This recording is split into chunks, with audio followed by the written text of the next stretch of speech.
Meaning of instigator. Instigator. Instigator. Instigator. Instigator.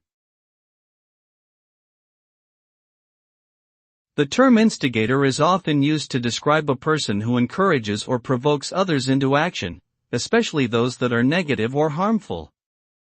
An instigator can be someone who initiates an argument, a conflict, or an event that leads to a certain outcome. In other words, an instigator is someone who deliberately starts something or encourages others to do so.